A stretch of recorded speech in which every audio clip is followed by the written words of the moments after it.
Law and crime legal analyst from the LNC Network, Dina Dahl. Dina, thanks so much for coming in and talking about this case. Everybody was watching. The least amount of time he could have gotten was 5 years. That's what his defense was arguing, saying that's basically a life sentence for him, claiming he's in frail health. He gets 23. What does that say to you? It says that the judge took this very seriously. The prosecution asked the judge to punish this as severely as a crime involving a stranger. Usually crimes involving acquaintances or people in the workplace aren't even brought actually to trial. And here there was not only a trial, but a conviction. He amplified the message of the jury that these types of crimes are going to be punished. And the fact is, the law didn't change. We've never said in the law that what a woman wore mattered, or if she went to the hotel room, or if she continued to talk to the person afterwards, or quit her job. None of it mattered, but somehow it was interpreted as if it mattered.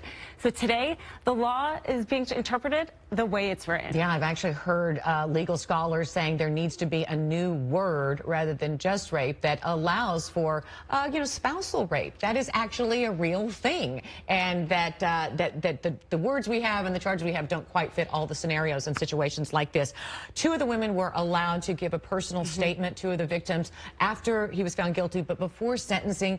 Does that make a big impact, you think? I think it does. I mean, I'm sure, gave a very emotional and persuasive statement, and the judge is definitely going to take that into account. You know, it's also the judge had to take into account, it seems, because it's now a matter of the court record. It was a series of emails that Bob Weinstein wrote to his brother, in which he said, quote, "I suppose being you is its own hell and you can feel it.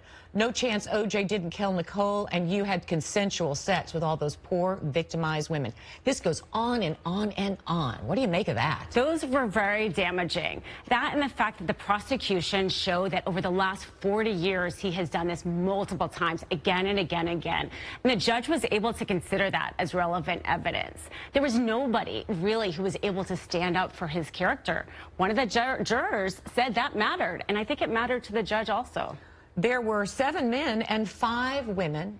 Took 5 days to deliberate. Were you surprised that 7 men and 5 women? I mean, not that we don't trust men to make that sort of judgment, but I did read it twice. You know, it's interesting. Actually, a lot of jury consultants will say that men actually judge other men more harshly, and women judge other women more harshly, because somebody will say, hey, I wouldn't have done that if I was in those shoes. Right. So this breakdown could have actually favored the prosecution. Tell us about L.A. What is next? Well, what's next is Los Angeles, as we know, has already indicted him, but they need to arraign him. Once they do that, then they're going to be able to start extradition proceedings to bring him out.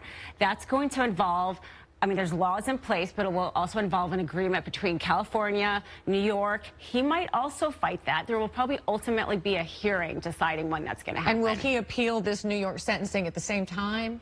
He's going to appeal this right away, I would imagine. And then when he comes here, if he is extradited and he comes here to stand trial here, he won't be able to be in the peninsula, right? He will have to be incarcerated because of this. Exactly. He will be incarcerated. And could these women, again, I just can't, 90 women have come forward. Yes. Will they be able to go to civil court now and sue him? Yes, as long as they're within the statute of limitations, of course. And Me Too movement? What does this say about that movement?